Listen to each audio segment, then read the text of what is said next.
कहानी विद शोभा में मैं मालती जोशी की कहानी बेटे की माँ आप सबके सामने प्रस्तुत कर रही हूँ। बेटे की माँ। यह रिश्ता भैया के ससुर जी ने ही तय किया था। अम्मा ने एक तरह से यह भार उनके हिस्से डाल दिया था। और कहती भी तो किससे, भैया तो इस काम के लिहाज से बहुत छोटे थे। उनका अनुभव भी कितना था। जीजा जी थे तो दिन रात अपनी ही शान बघारा करते थे अम्मा पर। जब तब एहसान जताते रहते कि उनकी बिटिया का हाथ थाम कर उन्होंने उपकार कर दिया था। वे यह भूल जाते थे कि दीदी की शादी बाबूजी के सामने हुई थी और उसमें बाबूजी ने अपनी हैसियत से ज़्यादा ही खर्च कर डाला था। चाचा जी की लीला तो और भी न्यारी थी। एक ही शहर में रहकर महीना शक्ल दिखाते थे। हाट बाजार में मिलते तो हाल चाल पूछने से कतराते थे कि कहीं कुछ लेना देना न पड़े। लेकिन जान पहचान वालों के सामने यह दिखावा जरूर करते थे कि स्वर्गीय भाई साहब की गृहस्थी का भार ढोते ढोते उनके कंधे झुकाए हैं। भैया की इंजीनियरिंग की पढ़ाई का तो पता नहीं कहाँ कहाँ रोना रोया होगा। इसीलिए यह बात एक तरह से तय थी कि हम दोनों की शादी के लिए इन दोनों का एहसान नहीं लिया जाएगा। भैया के लिए तो खैर कोई समस्या ही नहीं थी। उन्हें नौकरी बाद में मिली, रिश्ते पहले आने लगे थे। सवाल तो मेरा था। अम्मा को बस मेरी शादी की चिंता ही धुन की तरह खाए जा रही थी। इसीलिए उन्होंने सीधे समधी जी से बात की। देखिए भाई साहब, दो बार मेहमानों को झेलना मेरे पास का नहीं। न मेरे पास इतना पैसा है, न काम बांटने वाले हाथ हैं। इसीलिए मैं एक ही बार में सब निपटा कर छुट्टी ले लेना चाहती हूँ।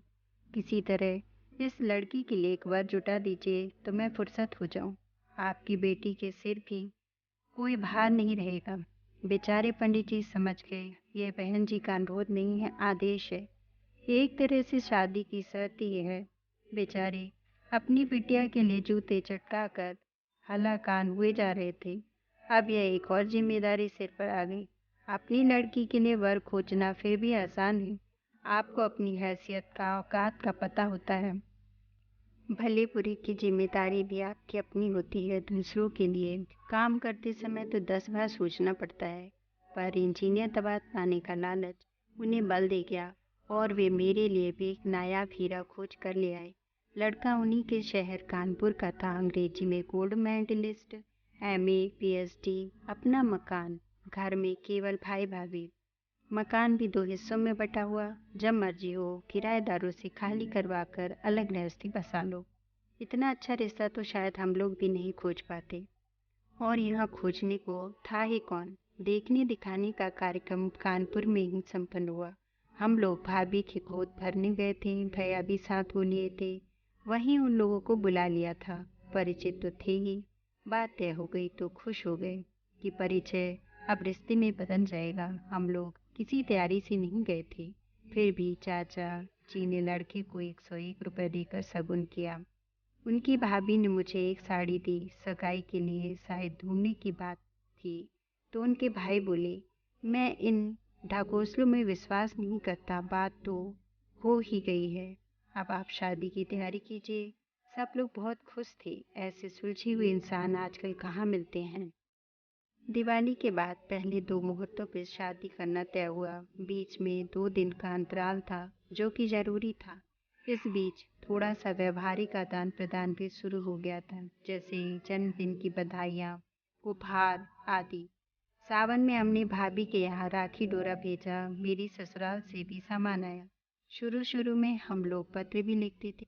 भैया एक आध बार वो भी आए थे। फिर देखा कि अम्मा को यह सब अच्छा नहीं लग रहा है तो संयम कर लिया। 3-4 महीनों की ही तो बात थी। जून के अंत में भाभी का रिजल्ट निकला था। इंग्लिश में गोल हो गई थी। भैया बहुत बिगड़ी। मैं तो इंग्लिश लिटरेचर देखकर ही रिझा था। नहीं तो आजकल बीए पास लड़कियों को पूछता कौन है। उन्होंने फौरन अपनी होने वाली बहनोई को पत्र लिखकर अनुरोध किया कि समय निकालकर सुषमा को थोड़ा कूच कर दें। मेरे लिए प्रतिष्ठा का प्रश्न है। तब भैया कहाँ जानते थे कि वे अपने ही पैरों पर कुल्हाड़ी मार रहे हैं। अम्मा के उत्साह का अंत नहीं था। अपना गठियावाद सब कुछ भूल कर वे तैयारी में जुट गई थी। उनकी खरीदारी जैसे खत्म ही नहीं हो पा रही थी। एक से एक गहने, एक से एक साड़ियाँ, एक से एक स्वेटर, एक से सूट। बेटी और बहू में, बेटे और दामाद में वे कोई फर्क नहीं कर रही थी। जो भी घर में आता उनके सामने वे अपना बक्सा खोलकर बैठ जाती, उनकी प्रशंसा पाकर खुश होती।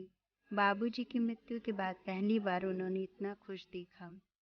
फिर उस खुशी का पता नहीं किसकी नज़र लग गई। शादों तक तो अम्मा दम साथे बैठी रही, पर नवरात्रि के शुरू होते ही वे हरकत में आ गई, और वह जरूरी भी तो था। दो दो शादियां थी, कोई मजाक नहीं था। उन्होंने फौरन भाभी के पिता को पत्र लिखा कि वे कैसा इंतजाम कर रहे हैं, कितनों का कर रहे हैं, लिख भेजें ताकि लोगों को उसी प्रकार आमंत्रित किया जा सके। फिर राजेश के भाई साहब को भी लिखा कि वे कितने लोग आ रहे हैं, कैसी व्यवस्था चाहती हैं, लिखें ताकि यहाँ सब सिलसिलेवार हो सके। बैंड आप अपना लाएंगे कि हम यहाँ ठीक करें? क्या आपकी बारात में महिलाएं होंगी? क्या उनकी अलग व्यवस्था करनी होगी? अम्मा ने लगातार कोई 3-4 चिट्ठियाँ लिखी होगी, पर कोई उत्तर नहीं आया। फिर टेलीग्राम दिए गए, पंडित जी तो उसे भी पी गए। सब राजेश के भाई साहब का 1-2 लाइन का पोस्ट कार्ड आया कि हो सके तो तारीख आगे बढ़ा दे। अम्मा तो एकदम बौरा गई। तारीख आगे बढ़ाना कोई मजाक है? यहाँ सबका बयानत ही बैठे हैं, वह तो डूब ही जाएगा। फिर दोबारा व्यवस्था होना क्या इतना सरल है? 4 महीने पहले से हॉल बुक कराना होता है। समय पर ना हलवाई मिलते हैं, ना बैंड वाले। शामियाने तक बुक हो जाते हैं। हार कर अम्मा ने जीजा जी को कानपुर भेजा कि ठीक से सारी बातें तय करके आएं। किया धरा तो उन्होंने कुछ भी नहीं, उल्टे आते ही बरस पड़े। ऐसी ही बेइज्जती करवानी हो तो आगे से हमें न भेजा कीजिए। आखिर हुआ क्या, होना क्या था? लोगों ने तो हमें हरकारा समझ लिया, किसी ने सीधे मुंह बात तक नहीं की। राजेश जी तो हमें देखकर सीधे दिल्ली खिसक गए, बोले जरूरी सेमिनार है। उनके भाई साहब बुखार का बहाना बनाकर कमरे में तो बग गए। बस एक भाभी थी जो हमें घंटे भर बाद चाय नाश्ता करवाती रही, जैसे मैं यहाँ सिर्फ पेट भरने के लिए ही गया हूँ। तो पंडित जी को साथ ले लेते। वाह क्या कहने हैं। अरे आपके पंडित जी के यहाँ तो हमें किसी ने पहचाना तक नहीं। सुषमा ने भी नहीं पहचाना। कहा तो दरवाजे से ही टरका दिया। कह दिया कि पंडित जी 3-4 दिन के लिए बनारस गए हैं, जब वे लौट आए तब आइएगा। कसम है मुझे जो अब मैं उनके दरवाजे थूकने भी जाऊं। अम्मा तो सचमुच डर गई। जीजा जी से अपमान का बदला भैया की शादी में जरूर निकालेंगे, इसमें संदेह नहीं था। फिर अम्मा ने चिरौरी करके चाचा जी को भेजा। चाचा जीजा जी की तरह सोफिस्टिकेटेड आदमी नहीं थे, बिल्कुल ठेठ किस्म के जीव थे। मान अपमान की परवाह किए बिना बात की तह तक पहुंचकर ही दम लेते थे। चाचा जी ही वह खबर लाए थे जिसे सुनकर हमारे पैरों तले की जमीन खिसक गई थी। खबर सचमुच बहुत भयानक थी। अंग्रेजी साहित्य पढ़ते पढ़ाते सुषमा और राजेश एक दूसरे को कब पढ़ने लगे थे, किसी को पता नहीं चलता। जब पता चला तब बहुत देर हो चुकी थी। समझाने बुझाने के सारे प्रयास विफल हो गए, और फिर एक दिन किसी मंदिर में फेरी लेकर उन लोगों ने वह विषय ही समाप्त कर दिया। पंडित जी बेचारे क्या कहते, बस चाचा जी से क्षमा मांगते रहे। लेकिन राजेश ने साफ कह दिया, सगाई वगैरह तो हुई नहीं थी। I was not legally bound to her. अगर सगाई हो भी जाती तो भी क्या फर्क पड़ना था? मन क्या कभी इन बंधनों की परवाह करता है? सुषमा को ही सगाई का बंधन कहाँ रोक पाया। अम्मा तो गुस्से से पागल हुई जा रही थी। उस दिन भैया जैसे ही काम से लौटे वे उन पर टूट पड़ी, और पढ़ा लो अंग्रेजी। पता नहीं रानी जी को कहाँ की कलेक्ट्री दिलवानी थी। अगर नहीं आती तो अंग्रेजी तो न सही, हिंदी में बात करती तो क्या तुम छोटे हो जाते? और अब 4 लोग सुनेंगे तो कितनी इज्जत बढ़ेगी। चुड़ैल सबके मुँह पर झाड़ू फेंककर चली गई। भैया हद-पद से अम्मा का प्रलाप सुनते रहे। उनकी समझ में उसका सिर पैर कुछ भी नहीं आ रहा था। बड़ी देर बाद उनको पता चला कि माजरा क्या है, और वे पत्थर हो गए। मैंने सोचा था कि उनकी प्रतिक्रिया भी अम्मा की तरह विस्फोटक होगी, पर वे बुत बने बैठे रहे। थोड़ी देर बाद बिना कहे सुने बाहर चले गए। 12 घंटे बाद उनका छत विछत शरीर ही वापस लौटा था। इस अपमान को, इस लज्जा को वे बर्दाश्त नहीं कर पाए और रेल के सामने कूद गए थे। मरना तो मुझे भी था, पर अम्मा को देखकर जी कड़ा कर लिया। इस वज्रपात को वे अकेले कैसे झेलती? दुख की इस घड़ी में मेरे सिवा और कौन था जो साय की तरह उनके साथ रहता? निसंदेह उनका दुख मेरे दुख से बहुत बड़ा था। तब से साल पर साल गुजरते चले जा रहे हैं। उम्र मुट्ठी से रेत की तरह फिसलती जा रही है और मैं हूँ कि वहीं खड़ी हूँ जहाँ 25 साल पहले खड़ी थी। ट्रिंग ट्रिंग ट्रिंग एक साथ पता नहीं कितनी घंटियां बज उठी थी। तंद्रा टूटी तो देखा कंडक्टर कान के पास खड़ा चिल्ला रहा था, बहन जी उतरना नहीं है। हड़बड़ा कर उठ खड़ी हुई तो देखा सारी बस मुझे घूर रही है। कंडक्टर रोज का परिचित था, इसीलिए सजनता बरत रहा था, पर यात्रीगण मुझे क्या क्षमा करते? यह आधे मिनट की देरी उनके लिए असहाय थी, इसीलिए उतरते कितनी ही पंक्तियां सुननी पड़ी। आजकल तो लेडीज भी भांग पत्ती खाकर चलने लगी हैं। अरे किसी के ख्यालों में खो गई होगी इस उम्र में। शर्म से गड़ गई मैं। रास्ता चलते हुए भी जैसी आवाजें मेरा पीछा करती रही, मैं कुड़ती रही। क्या जमाना आ गया है, लोगों में जरा भी लिहाज नहीं रह गया है। जो मुंह में आया बक देते हैं, साथ वाले भी उन्हें टोकते नहीं, उल्टे ही करके हंस देते हैं। चलते चलते मैं अचानक ठिठक गई। अपने भुनभुनाते मन को मैंने ठीक से टटोला तो स्तब्ध रह गई। मुझे ज्यादा वह उम्र वाला फिक्रा ही चुभा था। गोया 43 साल की उम्र में कोई किसी के ख्यालों में डूब ही नहीं सकता। अगर यह सच होता तो क्या मैं अतीत को इतनी बारीकी से याद रख पाती? क्या उस भयानक अनुभव को फिर से जी पाती? अतीत के चलचित्रों में जो बार बार झांक रहा था, मुझे झकझोर रहा था, वह चेहरा किसका था? राजेश कहीं तो था। और कितने दिनों से मैं यह भ्रम पाले हुए थी कि मैं सब कुछ भूल चुकी हूँ। वक्त का तकाजा भी वही था। इस उम्र में कितनी हिकारत से कहा था उस लड़की ने, जैसे किसी को याद करने का ठेका सिर्फ यौवन ने ले रखा हो। और 43 साल की उम्र में क्या कोई बूढ़ा हो जाता है? खैर उसका भी क्या दोष है। मेरा सूखा शरीर, सूखा चेहरा, खिचड़ी बाल देखकर अक्सर ही लोग मुझे 50 के पार पहुंचा देते हैं। कई बार मन होता है कि बाल रंग लिया करूं, पर हिम्मत ही नहीं होती। अम्मा की घूरती निगाहों से डर लगता है। कई बार इच्छा होती है अम्मा कभी तो कहीं कि तू कैसी होती जा रही है, जरा तो अपनी सेहत का ख्याल किया कर। पर अम्मा कभी कुछ नहीं कहती। उन्हें अपना ही रोना रोने से फुर्सत नहीं मिलती। दिन भर बिसुरना और वो सांस भरना, उनके पास बस यही दो काम रह गए हैं। अम्मा तुम्हें तो मिसेज अहिरवार याद है? उस दिन पार्टी में आई थी, खूब याद है। और बिट्टो हम कह देते हैं ऐसे वैसों को घर में मत लाया करो। हाँ, जिस तिस के जूठे बर्तन हम नहीं धोएंगे। हाँ, यानी अम्मा को अब तक उस बात का मलाल बना हुआ है। 2 महीने पुरानी बात भी उनके जेहन में अब तक ताजा है। पहली बार घर में किसी को बुलाया था, जश्न करने का तो कभी मौका ही नहीं आया। सब पीछे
अम्मा, मैंने कहा क्यों अपनी जबान गंदी करती हो? अपनी करनी तो वे खुद ही भोग रहे हैं। बिट्टू, यह तो होना था। बबूल में भी कभी आप फले हैं। ऐसी माँ की कोख से सती सावित्री तो पैदा होने से नहीं। इसीलिए तो कहते हैं कि भगवान के घर देर है अंधेर नहीं। सच, मुझे तो आज बड़ी तसल्ली हो गई है। कलेजे पर ठंडक पड़ गई है मेरे। जितना उसने मुझे रुलाया है भोलेनाथ, उससे ज़्यादा उसे कल पाएंगे। मरते समय कोई पानी देने वाला भी पास में न होगा। अम्मा, बदस्तूर शुरू हो गई थी। घर की दीवारें उनकी बदुआओं से प्रतिध्वनित हो रही थी। एक एक शब्द कानों पर हथौड़े की तरह पड़ रहा था, पर अब उन्हें चुप कराने की सामर्थ्य मुझे नहीं थी। पूरी शाम उनका बड़बड़ाना जारी था। रात खाना खाते समय भी खांसी मूड में थी। बार बार कह रही थी, तुझे अच्छा नहीं लगेगा इसीलिए रुक गई। नहीं तो आज ठाकुर जी को हलवा पूड़ी खिलाने का मन हो रहा था। कितने दिनों बाद उन्होंने एक अच्छी खबर सुनाई है। जी खुश हो गया। आज मेरी आत्मा को शांति मिली है। सालों साल मैंने आंखों में रात काटी है। आज मैं चैन की नींद सोऊंगी। मुझे लेकिन रात भर नींद नहीं आई। फुर्सत में लेटे लेटे जब अपना ही मुआयना किया तो मैं चकित रह गई। मेरी नींद खुशी ने उड़ा दी थी। हाँ, सचमुच मैं खुश थी। शायद अम्मा से भी ज़्यादा खुश थी। मुझे अम्मा से ईर्ष्या हो रही थी। कितनी सुखी है वे। बेखटके मन की बात कह डालती हैं और मैं सभ्यता का मुखौटा ओढ़े बेवजह अपने में कुढ़ रही हूँ। अपना यह स्वांग किसे दिखाना है मुझे, किसे रिझाना है? मैं खुलकर कहती क्यों नहीं कि आज मेरे कलेजे पर भी ठंडक पड़ी है। मेरी बददुआएं भी रंग लाई हैं। तुमने हम दोनों भाई बहनों की जिंदगी उजाड़ दी थी। आज तुम्हारे दोनों बच्चों के सिर पर भी काल नाच रहा है। ईश्वर ने बहुत सही न्याय किया है। पर मजे की बात यह थी कि मेरा सारा रोष आक्रोश राजेश के लिए था। सुषमा को तो मैंने कब का बरी कर दिया था। नींद नहीं आ रही थी, फिर भी दम साधे पड़ी। करवट बदलते भी डर लग रहा था। कमरे के दूसरे छोर पर अम्मा की चारपाई थी। बहुत दिनों बाद चैन की नींद सोई थी। सोचा, अपनी खटर पटर से उनकी नींद क्यों खराब करूं। 3 बजे तक मैंने किसी तरह सब्र किया, फिर उठना ही पड़ा। मैंने बिल्कुल आहिस्ता बिस्तर छोड़ा, दबे पांव भीतर गई। बाथरूम का दरवाजा, पानी का मटका बहुत धीरे से खोला और बंद किया। जरा भी आवाज न होने दी। आवाज के डर से कि बिजली का स्विच तक नहीं दबाया। उसी तरह दबे पांव लौट कर कमरे में आई। देखा, अम्मा की चारपाई खाली थी और शायद वह बड़ी देर से खाली रही होगी, क्योंकि देर तक जागने के बावजूद मुझे उनके खांसने खखारने की आवाज़ सुनाई नहीं दी थी। कहाँ चली गई अम्मा? भीतर तो नहीं थी। मैंने बाहर झाँका। बरामदे की जाली से लगी वे एकटक बाहर निहार रही थी। अम्मा, मैंने आवाज़ दी। वे चौंकी। उन्होंने पलट कर देखा। उनकी आंखें डबडबाई हुई थीं। शाम को उल्लास से दमकता उनका चेहरा बुझ सा गया था। क्या बात है अम्मा, नींद नहीं आ रही? उत्तर में उन्होंने फिर शून्य में नजरें गड़ा दी। डूबती सी आवाज में बोली, सब किस्मत की बात है ननी। एक वह बेटा है जो घर की आन बान के लिए मरने मारने को उतारू हो गया। एक हमारे थे जो चुपचाप पट्टी पर लेट गए। यह भी ना सोचा कि अम्मा का बुढ़ापा कैसे कटेगा। मैं स्तब्ध रह गई। अम्मा के पीठ पर रखा मेरा हाथ बर्फ हो गया। तो क्या अम्मा सारी रात जागकर इसी का मातम मना रही थी? क्या वे बिल्कुल भूल गई हैं कि उनके बुढ़ापे की गरिमा बनाए रखने के लिए मैंने अपना यौवन राख कर दिया है? वे फफक कर रो पड़ी थी, पर मैं चढ़वट खड़ी रह गई। उन्हें सांत्वना देने का जरा भी मन नहीं हुआ, क्योंकि पता था कि इन आंसुओं में से एक भी मेरे लिए नहीं है।